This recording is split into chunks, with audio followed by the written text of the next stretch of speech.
From the St. Louis Public Radio Newsroom, this is The Gateway. It's Wednesday, October 28th. I'm Wayne Pratt.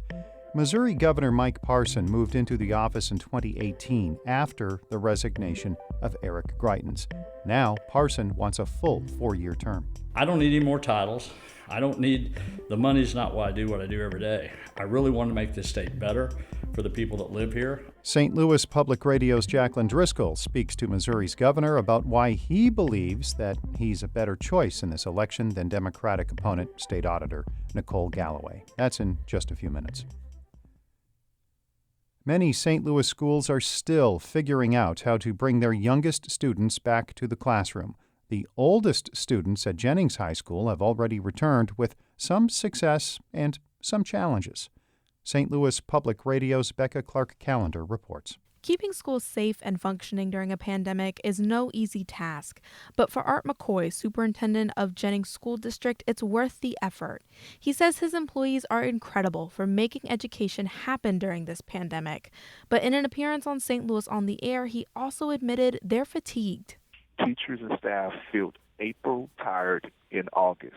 They feel as tired as they normally were and would have been in April of the school year in August, the first month of school. And that is a heavy weight. McCoy says the district has brought on 2 therapists for staff to navigate through what he called their own trauma as they help others. I'm Becca Clark-Callender, St. Louis Public Radio. The state of Illinois has put high school basketball and other sports on hold due to a resurgence in COVID-19.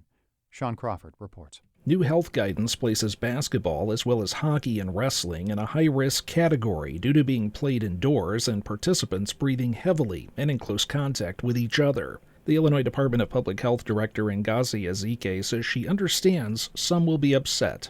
But based on what we know now, there is not a surefire, safe way to safely engage in some of these sports. Unlike football, which has been tentatively shifted from the fall to next spring, no plan has been announced for when or if the winter sports will be able to take place. The Illinois High School Association, which oversees high school sports, says it was surprised by the decision. I'm Sean Crawford. St. Louis area election officials have opened satellite voting sites to help accommodate the thousands of people casting absentee ballots ahead of next week's election. But Missouri law does not require those locations to offer curbside voting for people with disabilities, frustrating some local voters and advocates. Eric Fay is the Democratic Director of Elections for St. Louis County. He says Missouri law only calls for curbside voting to be available at polling places, not satellite locations. Even though people are voting in person absentee, it's technically not a polling place under the law. People who want to cast curbside absentee ballots before Election Day can do so at their County Board of Election headquarters. The International Institute of St. Louis is launching pop-up dinners to support immigrant and refugee catering businesses hit hard by the pandemic. Every other Wednesday, starting next week, the organization will host caterers specializing in Egyptian, Bosnian, and other types of cuisine and help them offer food for pickup. Program organizer Christina Jolfs says it's a way to help support caterers during a time when many people are canceling or delaying events. So by having these pop-up dinners, it's a way to have an option for them to serve their food, promote their business, but also do it in a way that is safe for everyone involved, the consumer and the refugee business owner. Jolfs says customers can order the $20 dinner online and pick it up at their office in the Tower Grove East neighborhood. All of the participating caterers worked with the Institute to get their business off the ground after settling in St. Louis.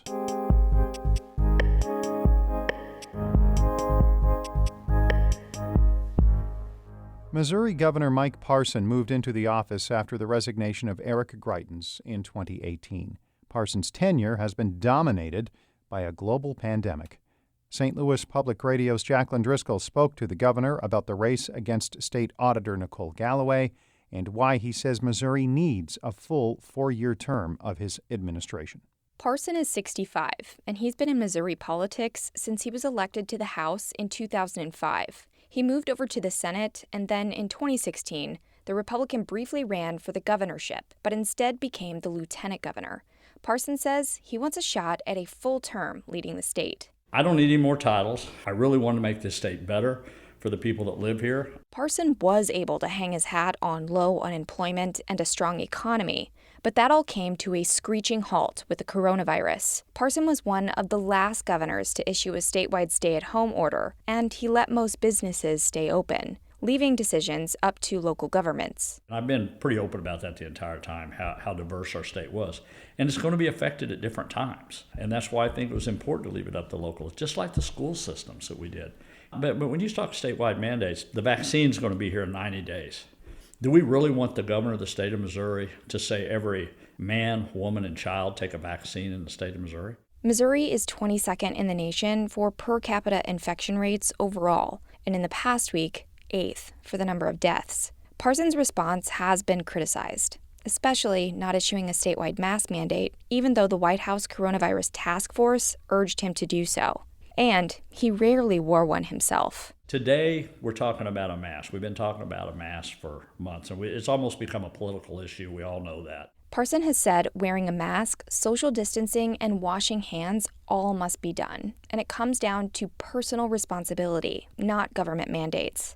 Parson also pumped $15 million of federal funding into marketing for tourism in July, as thousands of Missourians were still being infected.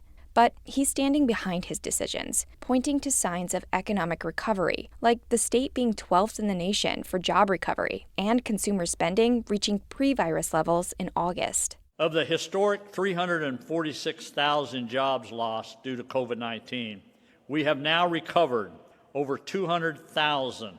Missouri recently scored the highest in the nation in the Business Conditions Index, which measures employer confidence in the economy over the next 3 to 6 months. He and his wife contracted coronavirus. Parson was asymptomatic, and the First Lady only had mild symptoms. About 3,000 Missourians have died, and thousands more were hospitalized. But hundreds of thousands were just like Parson and his wife. Everybody needs to understand that everybody doesn't sure have to live in fear. You have to live in concern, but you don't have to live in fear of it. In addition to the virus, Parson has had to face a spike in violent crime, particularly in St. Louis and Kansas City. The former sheriff has tried to implement more tough-on-crime policies, all while the entire country is reeling from protests after the killing of George Floyd. Parson signed an omnibus crime bill this summer that includes harsher punishments for violent crime. And while the majority of his agenda for the special legislative session this year was rejected by the Republican-led legislature,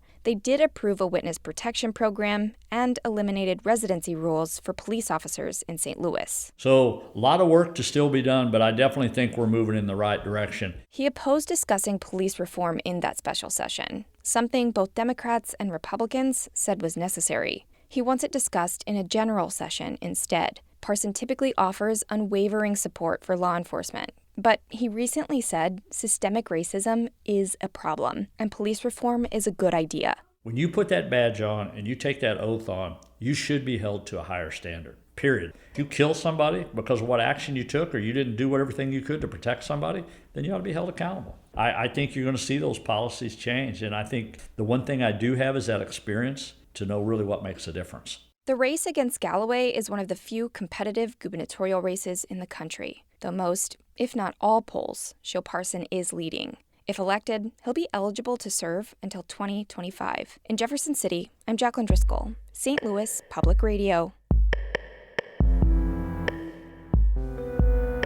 Our Fred Ehrlich edited that report. Shula Newman is the executive editor of St. Louis Public Radio, music by Ryan McNeely of Adult Fur. I'm Wayne Pratt from the St. Louis Public Radio Newsroom. This has been The Gateway.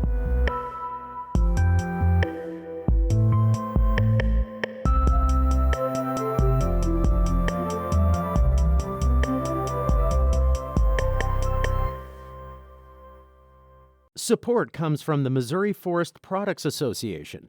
Missouri produces wood pallets, railroad ties, white oak barrels, hardwood floors, and more.